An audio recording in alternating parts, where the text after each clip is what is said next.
The child is still in shock. I'm in shock. We're still shaking. Katerina and her daughter returned to Dnipro a few days ago. They came here for 2 weeks. The woman says that she took her child to Lithuania at the beginning of the full-scale Russian war. Since then, they have only been home once, last year. Now they've arrived to meet their relatives.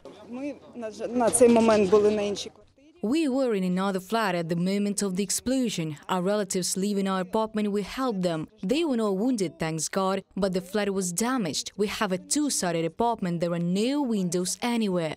Victoria was at home at the time of the explosion. She says that so little time passed between the announcement of the air raid alert and the explosion that they didn't even have time to go out into the corridor. It took me by surprise. The blast wave turned me 180 degrees and threw me onto the crib, and my child immediately began to cry. I grabbed him and ran out into the corridor. 7 people were wounded as a result of the night Russian missile attack. Most of them have cuts and an acute reaction to stress. Already in the morning, the owners of the destroyed flats filed statements with the police. In total, damage to 50 houses was recorded in the city, more than 40 of private ones and 24 of multi-story ones. And also damage to one of the city schools was recorded. This site suffered the most damage. All the windows are broken. In the classrooms, the blast wave blew the windows along with their frames away. Since early morning, teachers have been removing broken glass from their classrooms.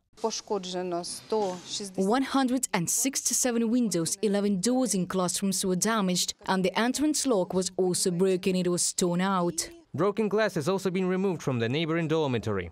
Everything is in broken glass. Therefore, all this needs to be cleared. Also, 4 people remain in hospitals. They were wounded when a missile hit a multi-story building on June 28th. A married couple received the most severe wounds. The man was diagnosed with an abdominal injury and a ruptured spleen.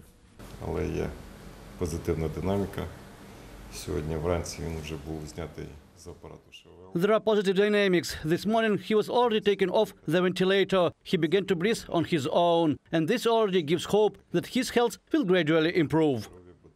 The woman has an injury to her nose and back.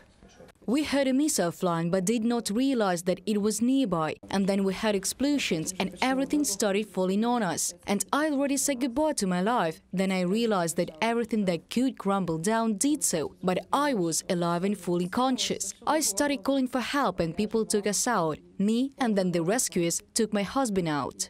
Rescuers have been working at the site of a missile strike on a multi-story residential building for the 4th day already. Due to the threat of structural collapse, the rubble is being cleared with the utmost care. 2 people are still listed as missing. Reported by Natalia Husak, Pavlo Shtermach, UATV News.